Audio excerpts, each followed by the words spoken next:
biso tozali na opposition ntango bunagane koyi fo tomela masanga mais lelo bunagane koyi bato nyonso bazoregrete mpo nini rwanda ekomolekisa biso boye en tout cas fo tosigner rwanda position na biso ezala toujours na position ya faiblesse tonégociaka na position ya faiblesse.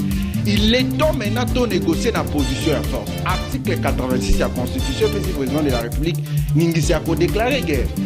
Ce qui est négociation diplomatique est simbité, en tout cas, sérieusement, au toit de ondenge balobaka soki okili politike ekolanda ata na sani ya kolia to mpe na mbeto ya kolala oyo elingi koloba.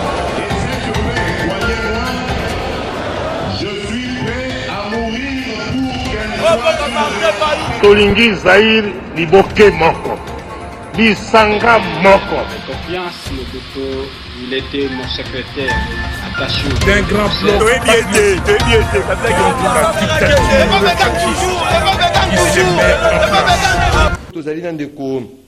Maître Jeff Kankou, Ouazali Moko Yabakadre, il y a parti politique Nojek. Bonjour et bienvenue, maître. Bonjour Ndeko Maxis, na pesimbo te na bandeko nyonso ba kolanda biso ba téléspectateurs pe ba auditeurs nyonso ya CCTV Khalik pe également na ba co-débatteur na ngai na kanisi ete to koleksa émission moko malam pour l'intérêt de la nation. Pour l'intérêt de la nation. Tozali na maître Loulou Douli Muntu Ouazali Moko ya analyste politique indépendant Mboka Biso. Bonjour et bienvenue maître Loulou. Bonjour Maxime et puis bonjour et pas Kankou. Bonjour na balandi nyonso. Merci encore na invitation au PC Pananga. Je crois peut-être toyer pour permettre biso to analyser librement na likabo etali mboka. Point nini dénominateur commun na biso ya li Congo. Héritage commun to na ngweza li Congo. Donc il est temps ceux qui problème ya li to ba partager. 082 33 à 33 à 749 082 33 à 33 à 749 des numéros boko benga bopesa makanisa bino bopesa baide na bino na ba sujet dozali ko lobela mokola leto boko komela biso hein soki possibilité ko kota na standard et ko zalate boko komeli biso na WhatsApp ya rendez-vous des auditeurs sujet na bino to préoccupation na bino ko tangama puis ko zala débattu avec nos invités sur ces plateaux. Maître Jeff Kankou, comme d'accoutumé, hein, un rendez-vous auditeur, une minute, il y a un sujet isolé avant de attaquer le sujet principal. Ok, merci. Il y a une minute, il y a un sujet particulier. Il y a une circulation routière dans la ville de Kinshasa. Non, parce que l'embouteillage continue, il y a tracasserie. Mais nous sommes dit na dénominateur moko ezali qui est en absence à Banzela. Banzela malonga ezalité, je prends peut-être un cas moko ya commune ngai place na Zovanda na Ngalema. Banzela nzela mai ezara nzela moko da bato ba utabrikine pompage ba bima nzela nezara mabulu ezara pemé na fleuve donc ezana ba danger belé mais gouverneur ya Kinshasa peut-être ministre na biso ya ITPR aleka pe wana mais atalaka nzela wana te bandeko akalamba benga kinga pe ki mwenza depuis babwaka mabanga ti lelo suite à goudron ezoyebana te. Donc je pense que na gouverneur de la ville na libité na tout na koka question est-ce que vous allez apenda fier à la gouverneur ya Kinshasa pour Kinshasa ndenge za na bosoto za na désordre nyonso yo ezana mutuna parce que yo ndio za chef numéro 1 ya ville ya Kinshasa aussi na ko chité na koloba si je moko que biso bandeko ya Dipro tozo kota retraite politique lelo pona kota la maye oyo e bongisa meli biso pona élection à venir retraite politique na biso to se retirer pona ko traiter ba question nyonso importante ya mboka na biso pe to koyeba ko pe sa position na biso na faire retraite na biso aussi là le 10 juillet 2022 est piloté par maître Constant Mutamba. Merci beaucoup merci beaucoup Ndeko Jeff maître Loulou. Merci mingi na opportunité au Pesinga on va s'exprimer par rapport à une minute nanga. Les puisque par rapport à la situation il a dit que actuellement une situation il y a dysfonctionnement ou soit il y a mésentente entre deux échelons de pouvoir, na pouvoir central, na pouvoir exécutif provincial, na où Italie magambo ya ba carte ya ba étranger. Tolanda qui va communiquer la naramaki et puis tolanda qui réaction ya fake, ya ko la qui y a un problème non résolu. Na mboka na biso ba konjina des degrés de responsabilité bazaka makasi na kozwa mitu kotia na C lokola Autriche atiaka soka moni danger zoya Nous avons un problème. Au lieu de bisika moko pour résoudre le problème, bazara na tendance à monter jouer l'ongina bombi pour mon amabité. Aujourd'hui, nous avons un problème. Tolanda qui ministre Tengelito intérieur à Robeki qui n'a pas de bisika ba étranger bazaraka. Bazarapé n'a pas soumission à carte. La carte des étrangers. Mais qu'on a pas des ordres des actes excellence. Qu'on les a ordre. Ordre ne s'adit. Tolingité ba opérateur économique to bengi ba récurrent, ba étranger, ba subir ba désordre na biso. To arranger en haut. C'est très important de arranger. Il faut que nous soyons en carte. Encore, si nous sommes en carte, on suppose qu'ils sont enregistrés. Et ça a soutenu que aux en carte na yo à résidence. Ceux qui sont commis à niveau aux en carte à résidence pour les étrangers. Dans les étrangers, vous n'avez pas de service na réquisition. Beaucoup compliqué, vous tournez, pesa biso visa, pesa biso. Parce que moi je ne peux pas comprendre nous sommes en passeport, exemple, ils ont un passeport, aux en carte électeur. Or, pour avoir un passeport, carte électeur, ils ont un carte passeport. C'est ainsi que mon état va dire que carte électeur dans la carte à passeport pour les étrangers et que vous allez recenser, vous payez ça carte et à résidence, ça suppose que ceux qui ont une carte à résidence, donc c'est un document non sur le Senga et ça. Mais où il y a une carte à baptême, la procédure wana, la délivrance il y a la carte de résidence. C'est il y a longtemps mon boulot ça. Entre le ministère intérieur na ba province, bazo poser mini ba problème. Alors au Senga qui vous font da bisika mo. Ah ils a paqueté faut ça là, ba paqueté. Mais ça n'est maillé les arguments. Parce qu'il y a des concurrences. Il y a des concurrences exclusives, il y a des concurrences plutôt compétences. Autobenga compétences exclusives, il y a des compétences concurrentes. Alors, vous faites d'abord définir la loi, la constitution lobby, la place qui où il y a lobby communiqué, où il y a lobby communiqué. Merci beaucoup. J'espère qu'on aura une émission élaborée par rapport à cette opération lancée par le gouverneur de la ville. C'est une bonne chose. Mais il faut par rapport à libertinage, étranger, qui n'a sans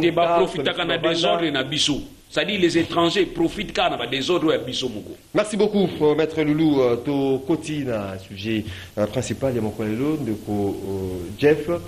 Est-ce que mon collègue Lelo, au-delà du fait que c'est mini-sommet, il y a Luanda, oui, mais tel qui a pris le président de la République, Félix Tshisekedi, le président rwandais, Paul Kagame, va décider par rapport il y a cessation d'hostilité dans l'Est, mais également retrait immédiat, il y a l'élément, il y a M23.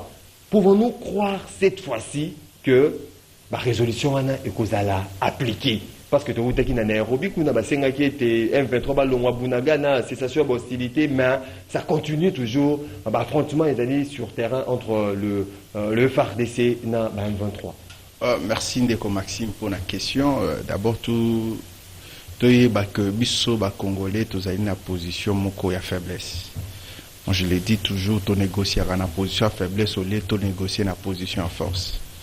Parce que ça pour na biso te première fois to kota na ba accord, négociation, na Rwanda, na Ouganda, na Burundi, avec pays nyonso ya agressé à la République démocratique du Congo.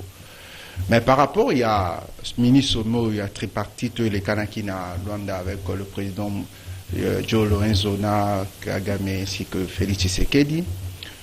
Nous n'avons pas compris. Moi, même dans le communiqué final, en gros, le président Cézolo Baké, Basali, Basengi retrait. Il y a ma position sur M23 et Baki Kozoa.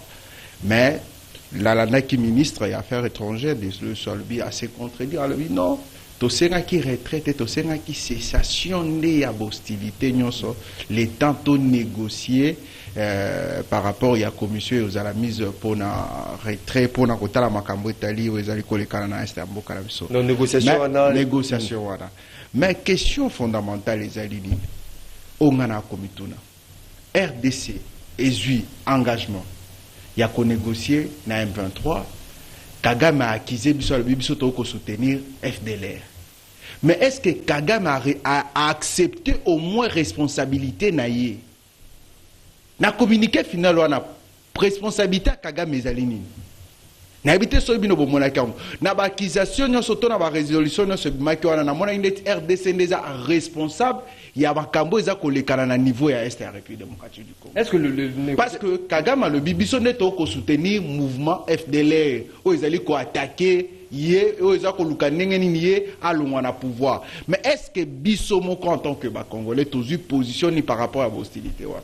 Tu as endossé responsabilité que bisonné tu allais ko héberger ou bien tu allais ko fani ça un mouvement armé ou un groupe armé na Congo, bisonné tu allais ko héberger, bisonné tu allais ko préparer, tu allais ko sala bisomo au théâtre na bisomoko. Mais donc c'est normalité. Il fallait qu'il président de la République à l'Obango clairement que ceux qui les loyaux en 23 allait ko continuer ba hostilité na yé. Ils allaient apporter les bisous, ils allaient apporter les bisous, ils allaient parce que Kagame allait derrière moi.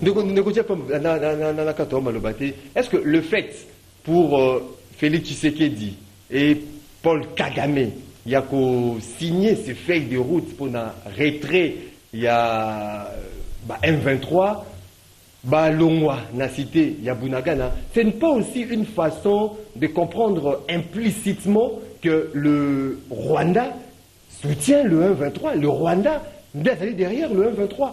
Ce n'est pas cette façon-là de comprendre. Mais ce n'est pas implicitement des Tozali Kolobayango. C'est connu de tous que le Rwanda, l'Ouganda, pays est belé na Suergel Bazali derrière massacre, agression, Tozali ko subir les lots. Parce qu'il y a de preuves. Ils allaient démontrer que le Rwanda a derrière, puis l'Ouganda allait soutenir de manière peut-être lointaine. Mais autres allaient vivre les lots, communauté internationale, ou bien organismes internationaux, en Afrique, on se base au courant de la situation. Et c'était que de manière implicite, mais on allait la responsabilité à Kagame. Non seulement il a signé quelques fait de route, mais est-ce qu'ils allaient accepter de manière officielle que mouvement terroriste bazali ko fonctionner dans la République démocratique du Congo, bazali ko fonctionner sous bénédiction là. Merci beaucoup maître Loulou. Pouvons-nous croire c'est cette fois-ci tout le monde d'accord ici mais mingi pour na paix na est amour na biso mais au-delà ba corps non so ya paix communauté d'Afrique de l'Est vous voyez si le ba était cessation d'hostilité au pays union africaine Nations Unies c'est la paix. Mais jusqu'à ce jour, paix égalité. Est-ce que cette fois-ci, le ministre de Nairobi, qui vraiment protagoniste, Paul Kagame, Félix Tshisekedi, ce qu'on a foi, qu'on dit que guerre et aussi là, topé, vous allez restaurer dans la partie, des fois conquise par les ennemis de la RDC. Bon, merci beaucoup pour la question Tuninga. Mais pour répondre à la question, on a tout pour l'analyse.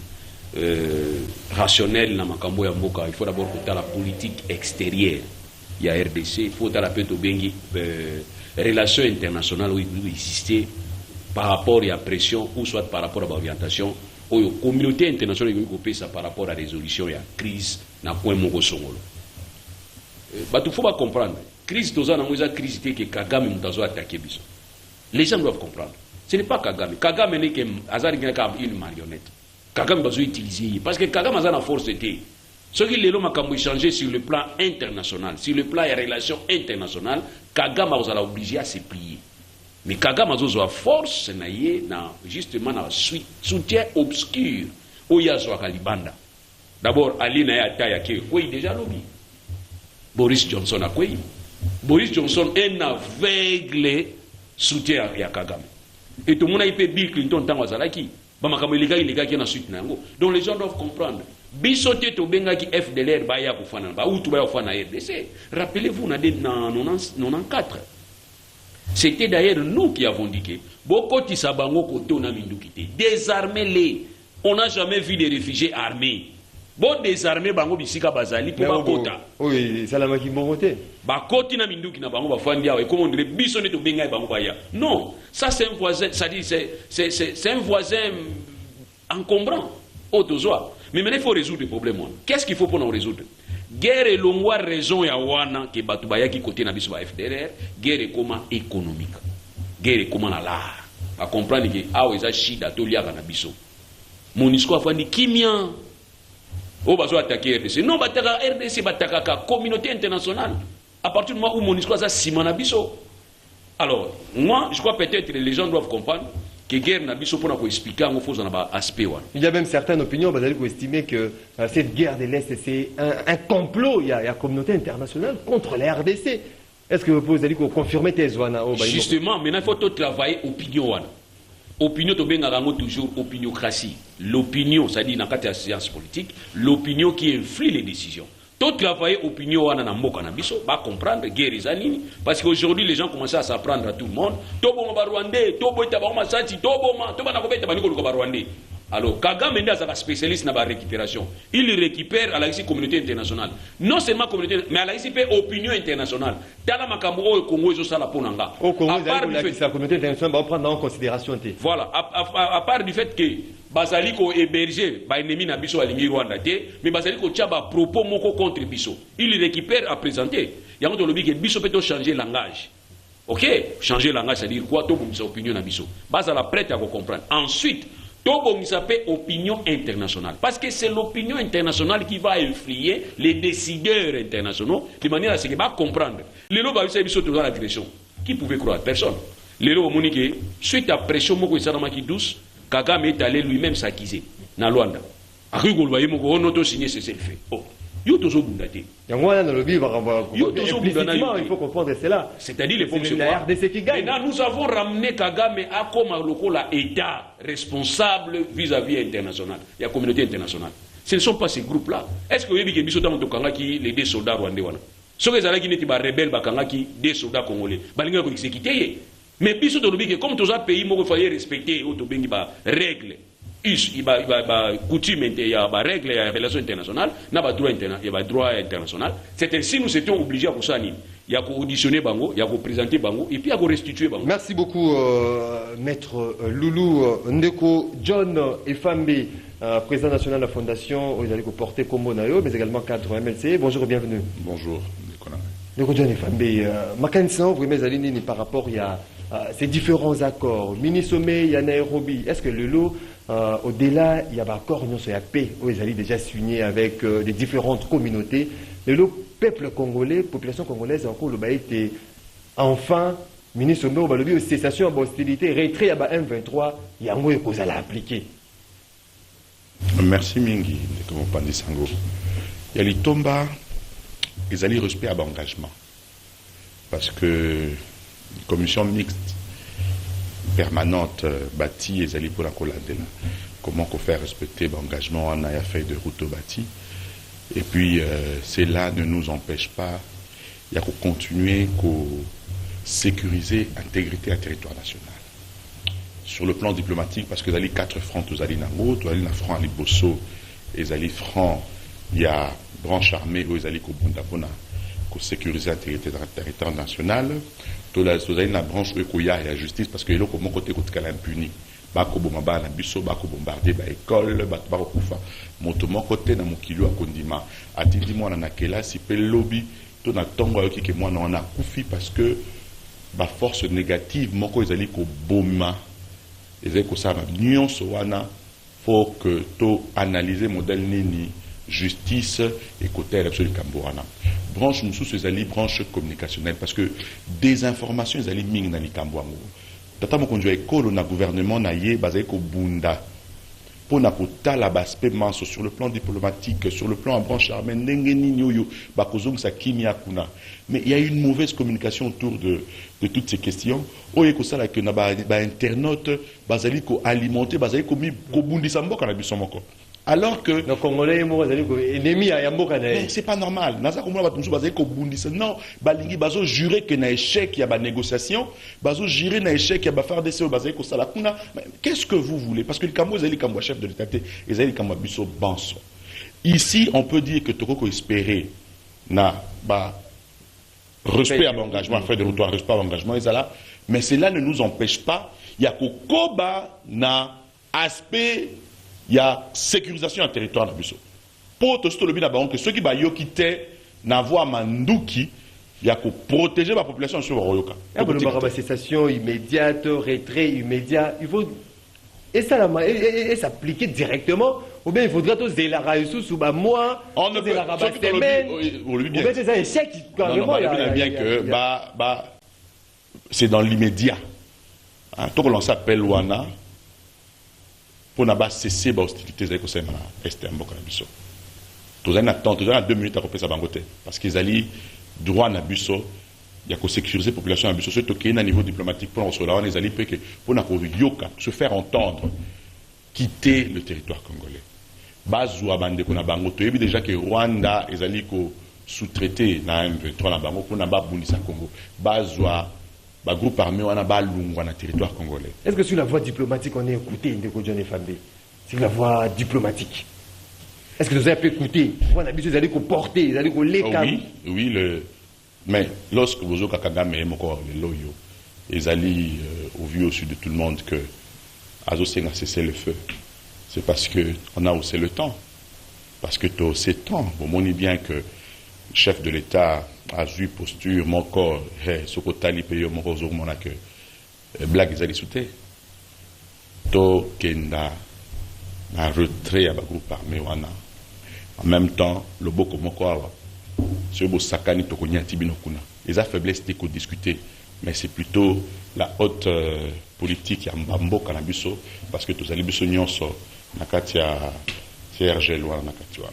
Donc Jeff Kanko, namoni débat vraiment autour il y a ces conflits entre la RDC et le Rwanda. Ils ont se poser na des niveaux sur le plus d'un volet diplomatique na volet militaire. Lelo ba imbo acheter civil ba mati ba oseton ba le biete bazali ko mona comme si ba différent encore il y a ba organisation et j'allais ko créer moi boulu yeke moi mbinga na mitu ya ba imboka ba sengi kaka na ba militaire congolais ba sécuriser intégrité territoriale ya mboka na biso. Est-ce qu'il faudra tout se lancer dans l'OANA et que biso moko tozali capable de faire face avec les ennemis, ou bien il faudra espérer toujours na force régionale, na MONUSCO, na force mosusu? Ndeko Maxime, makambo yo ya guerre oyo ezali koleka na est eza makambo ebandi lobité ebandi lelo te, eza makambo ebandi depuis 1994 ke ba hostilité wana ebandi parce que guerre ya est esengeli bakongomani bayeba ke ezali guerre moko oyo ba utu na batuti ba imposa biso yango parce que bazali na besoin ya mabele, parce que bazali na besoin ba considérer bango lokola ba congolais, parce que bazali na besoin ba considérer ka bango te lokola ba rwandais. Natanga livre moko sur CNDP du M23 neza na rapport moko ya projet Umoja, je pense c'est ça, oyo ba tuti ba kolobake ba congolais soki ba moni bango ba se mokaka na bango yango ba se sentaka lésé, baza na besoin ya considération, ba komona bilongi na bango baza ko qualifier bango ba lobi atala ba tuti rwandais ba lingaka bango te. Donc bango pona bango po ba congolais o bango ba yamba bango ba respecter bango, il faut ba imposer bango guerre. Donc au kolanda ke guerre ezali kolekana na est, la majorité ya ba soldats to ba o ba ko bunisa biso bazali bato biso to yambe ezali communauté tuti na ba utu bango grâce à hospitalité ya Congo nde bazali ko bunisa biso. Pona nini biso photo respecter bango, pona nini faut bazwa pe mabele o ezali ko considérer lokola territoire na bango. Oh bande ko na baza conscient que pays yo depuis conférence de Berlin bakabola ke ba Rwandais ba kozala na ngambu kuna ba Congolais ba kozala na ngambu. Ezali biso te, ezali makambo nzambe, ezali plan nzambe ne imposa bongo. Mais lelo ba koma ko imposer biso yango, mais biso lelo to koma ko supplier bango par des accords, to signer ba accord à cesser les faits, to signer ba accord ya koyokana, ba kota na armée et sokola ni la majorité ya ba accord to signer. Voilà. Yango elo na ngana lo bokomi. Sokola ni majorité ya ba accord to signer pour na makambo ya guerre est. Eza position biso ba RDC tozoate. Eza ba position ba imposa biso, c'est-à-dire ceux qui bolingi cesser les faits, bozo ba militaire na biso, boko tsa ba on armée, bozo biso, boko tsa biso na ba institution et c'est le gouvernement de Sibisa Kayango. Donc eza mingo ko ka ba recommandation ne utakande libanda na communauté internationale.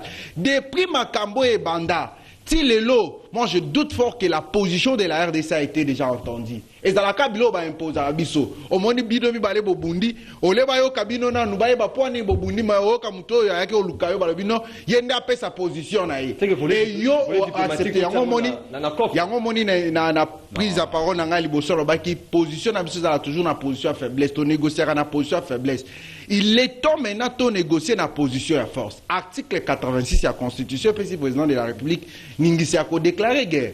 Nous avons CP là qui n'a posté Roazoa qui a Kagame déjà. A c'est que guerre est inévitable était dans moment ceux qui m'a remboursé continuer parce que ngana lingi lelo c'est prête pour l'RDC est prête tozana mbongo na biso eza na réserve de change déjà toi na 3 milliards plutôt ceux qui balongoli kaka 1 milliard ba disponibiliser ngo pona situation ya guerre oyo tokoyeba kolonga ba Rwanda et maintenant là toko négocier na position en force parce que communauté internationale olinga guerre te ceux qui le lobby sont déclaré guerre contre Rwanda malgré que hostilité ngo ko umela mais l'intervention de la communauté internationale cette fois-ci là est pour cesser le fait que l'RDC prenne ses positions et Rwanda doit faire position parce que bah hostilité et ça depuis ce que histoire il y a M23 lelo au comment que c'est depuis 1997 que Kagame a sous-traité M23 à utiliser Laurent Kunda Batoire na Bosco Tanganda lelo azana makenga donc eza musala na Kagame a yebi que ce qui guerre wana sili na est Rwanda pena minitoyo est tombé caduc. Maître Loulou, est-ce que il faudra toujours compter la négociation to nege ba imboka société civile hein ba comme na ba comme un accord na population était voie militaire kakane primé na insécurité ezali koleka kuna na est.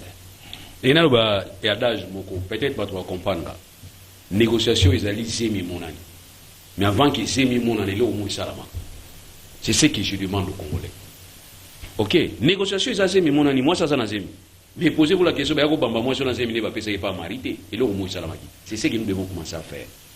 Et ce qui est regrettable, les amis, quand quelqu'un vous dit que vous battez la frontière, c'est comme si Mouyibi a zoé bisayo que quand on porte na yanda. Non, conseil à malade Mouyibi ndati ka boyiba. Comme ça porte anda ko ezala ko kangami ezala ko fonga. Yo peut pas la prudent paix. Non. Tant que vous faites à la présidence, c'est que nous avons fait à la présidence, à ça moins bien. Mais ce qui nous avons yenda ça la tu m'as bien à la présidence, c'est que ça conseille à zopé sabino. N'est ça va tout bien. Au moni guerre ils ont aussi là. Et aussi là pour 3 milliards les ans à Katia caisse. On va payer nous sommes mindu quitter. À moins que toi qui négocier mususu soit mindu. Togo sommes mindu côté mususu. Côté mususu, c'est bon. Tant que toi sommes mindu côté mususu, yeba que to salir erreur Lumumba salaki. Il y a des soviétiques qui ont conseiller militaire bayaki et c'est ce qui a été fait que Lumumba a considéré comme un grand communiste. Lumumba to perdaï. Maintenant moi je demande au peuple congolais, tout ça qui est en 98. Moussa lobby cette guerre sera longue et populaire. Cette guerre est restée longue mais malheureusement guerre est populaire. Mais aujourd'hui on se rend compte que la guerre est devenue populaire. Parce que même l'opposition est comme soutenir une force armée congolaise. C'est la première fois. Ça, il faut le dire. Bon, l'opposition est pour un ennemi. Ceux qui n'ont lobby que tant que vous avez fait bien, comme ça aussi. Tant que vous avez une opposition, tant que vous avez il faut tomber la massanga. Mais les lots, vous avez battu, nous sommes regrettés. Pour aller au Rwanda, comme l'exabisso boy. En tout cas, il faut signer Rwanda. Et bon, mon premier acte, c'est la population est à Goma, Bakiti, côté Gouna. Les gens doivent comprendre que pour que l'État existe, il y a les institutions. Il y a les territoires, il y a la population. Mais il y a exceptionnellement Palestine qui existent comme État, bien qu'ils soient comme autorité. C'est parce que les population palestinienne n'a pas nous indiqué ce qui intifada et koti, bango pe baké front. Si quoi yo bank ça ndé ni le ngwana. Imaginez muto alati grenade na nzoto na ye, ponga linga muto akufate. Mais si qu'on même soso wa soso na kimaka. Mais si quoi muto alati grenade na nzoto na sentir, à côté na avion ami bomi batu ba kufa pour la cause à Palestine et là on est batu nde so ba komi na niveau wana ko mona que communauté internationale ko banga première kaka somme qui sama population ekiti ba kiti na petite frontière wana so petit la petite barrière bomoni ma misala maki donc nous devons maintenant accompagner oyo bazo sala wana na biki zemi mona ni mais o fait so ça na kati rebelle nous devons cesser qu'on regarde la télévision ba rwandais ko mona to kanga bino kwa mino oh ça c'est hausser les tons ce n'est pas hausser les tons. Ce n'est pas ça hausser les tons, mais qu'au il y a les prises en charge autobengi qu'on se prendre en charge, n'est tout ça qui est en 98, bazoya armée à la quitté, to barré côté kuna bana masina boyika obunu salaki to tinda binote parce que soyi mutu moko ala la télévision abike population bokena ko bango kuna lobi ba kanga yo neti na vena biso akufa pe asona ndombasi o abenga bango ba insect ngabi mais ndombasa bini soki nani vie ndombasi ko tanga benga bango ba insect ye utabenga bango bi ngana ko benga bango ba mwa makasi ba okanga mais na moni ki moto tinda population na bikamone yati to continuer de ça o tozo sala wana résultat na ngwisa ni le chef d'État va seulement dire que je prends le peuple à témoin. Parce que n'a la bonne foi n'a pas nabino tous la solution. On ne se bat pas contre les Rwandais, mais c'est plutôt les Rwandais qui vont utiliser M23. Si les Rwandais doivent comprendre que M23 va être laissez-nous régler le problème. Aujourd'hui, je leur dis que je suis mouton à frontière. Nazara mouton à frontière, na mouton à Mwanda. Biso na Mwanda to suka na yema. Wana shite. Na Mwanda to suka na yema. Koto oyo na ngambo ya Congo, ba woyo, etini woyo. Na ngambo ya Angola, eza ba kabinde. Toza même culture. Même culture. Son taliebo, langue moko. Même coutume. Et puis il y a même bakoko na biso musuba longwa kote bakinda kuna ba musuba longwa kote ba yako kote. Soki bakabinde bazo menacer bango na Angola na kati ya kabinda. Etalinga ta mukete.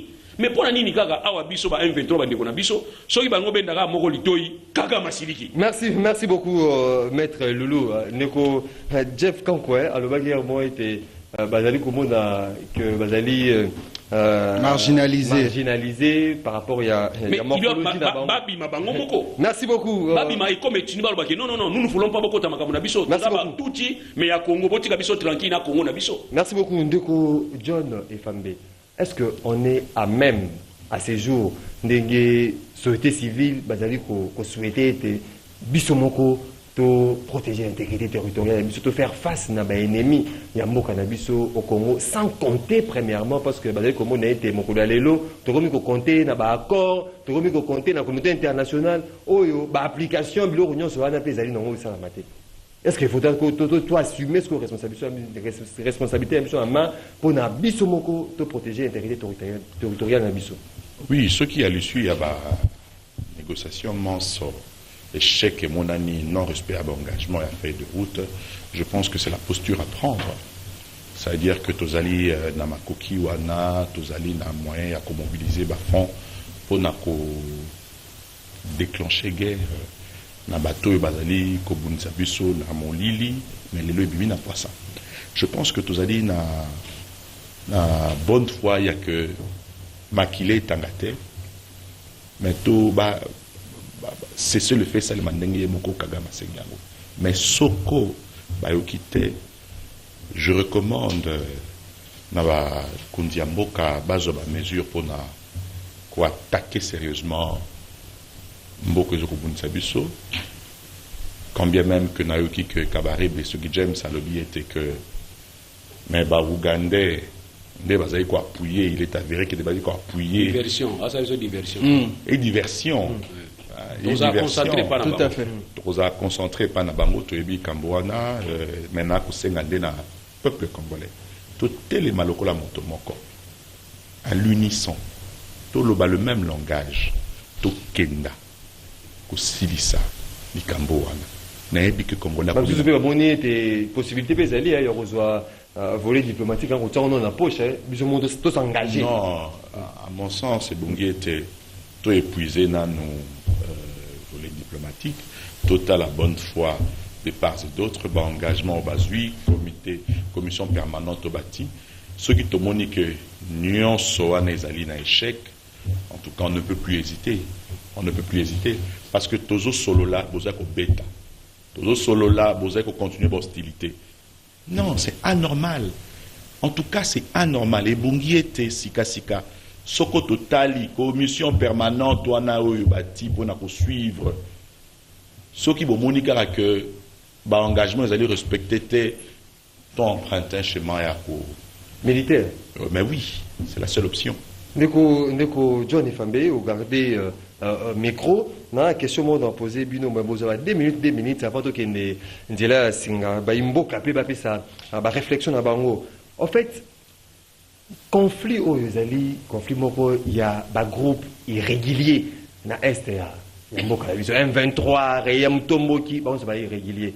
Au bazali soutenu par ba pays voisins. Rwanda, Ouganda, Burundi, ba pays wana nyonso.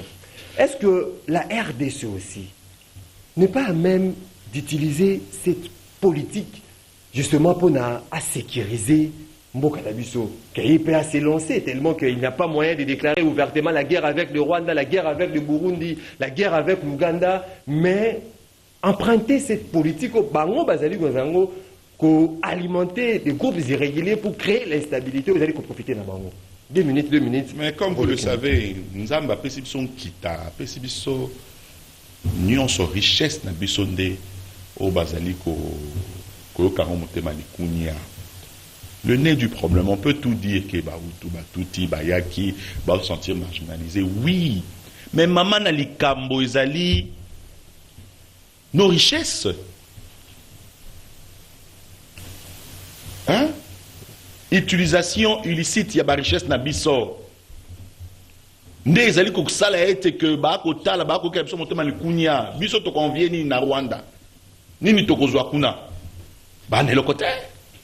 Mais Kitanzamba pesi biso bango soko ba ko tala balobi mais sans kitao biso to kobika boni to kotonga Rwanda ndenge ni Rwanda ezeka kotonga na ba richesse na biso. Alors à un moment donné, ce qui négociations diplomatiques et simbité, en tout cas sérieusement, faut attaquer Rwanda. Ça c'est vraiment à titre personnel, Naza pour cette posture. Je vous dis sincèrement que Tobiso Tozanelo, en tout cas, faut attaquer selon Bengue Bangope Bazali pour attaquer Biso avec les coups irréguliers. Papa, Biso Tozali pour défendre, ça veut dire que tu dois attaquer Bango avec ou sans groupe. Merci beaucoup. Ndeko Jeff Kanko, 2 minutes. Oui, Ndeko, et Sengeli na Biso Toza la série avec nous-mêmes. Par rapport à la situation à Est.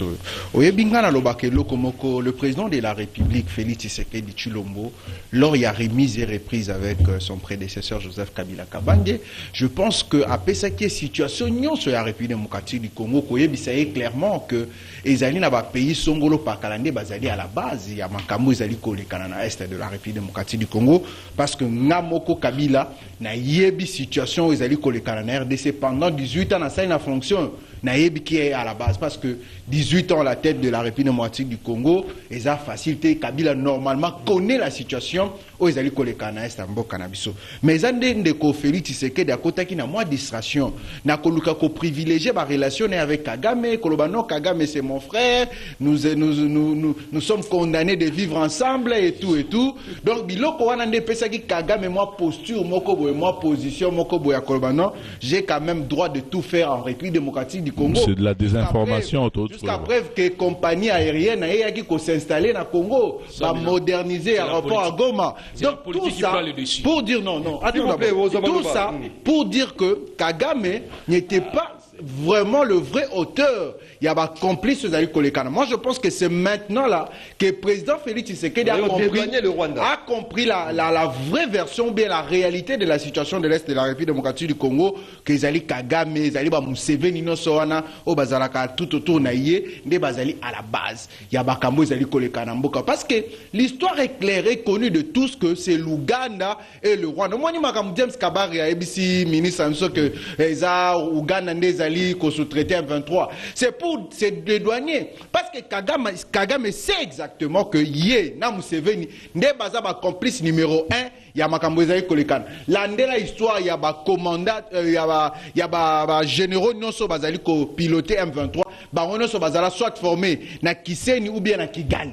Na Uganda na ezaka bongo soki ba kimi ba koke se réfugié soit na Uganda soit na Rwanda. Donc bazaba tout monde connu. Moi je pense en ce moment l'armée congolaise doit vraiment collaborer. Moi je me dis même ce qu'il faut collaborer na FDLR. Ils allaient attaquer Uganda, ba collaborer tout ça la guerre na Uganda, na Rwanda plutôt to longola Kagame na pouvoir. C'est la moindre des choses parce que cette situation en est de trop. Jeff Maître Loulou. Est-ce qu'il faudra que la politique que les alliés appliquée par les voisins? Donc, il y a alimenter par couple irrégulier. Tobatami tika mukila lika kwebimi kala Jeff abimi siko. Donc to lobby no so to lobby à Jeff comme j'avais dit tika kabimi akiti non. To éviter qu'on individualiser situation mboka. Quand vous dites que Kabila mutayebi, Kabila okufate. Oh non, mais je n'ai pas dit ça. Parce que Kabila, en tant que ancien de l'État, il est ce qui ne peut pas y avoir Roi Léopold, Belge, qu'est-ce que vous me dites? Donc, nous sommes qui pour rien. Tout le temps qui pas dans la classe. Il y a des principes qui sont sécurisés par frontière. On dit il y a un principe depuis 1819. Autre bien principe, il y a intangibilité et conflictualité à la frontière. C'est ces principes, ce sont les règles. ndeko na soto otambola na mutuka obike yozo à droite ngana zwa yozo à côté mususu wana pongana lika. Ce sont des règles établies. Donc ba règle wana ba règle to kuti il faut to landela ba règle wana. Yoso mona mutu obike non ndenge za boye comme tozo tambola ngana zoto à droite na ngai na mutuka na lembi droite na koma ngana gauche na yo. Non. Donc il faut éviter de violer règle intangibilité à la frontière. Et Union africaine en 1963 tant Azalaki créé a récupéré peu principe wana. Donc vous possédez, vous avez ce que vous possédez il y a longtemps.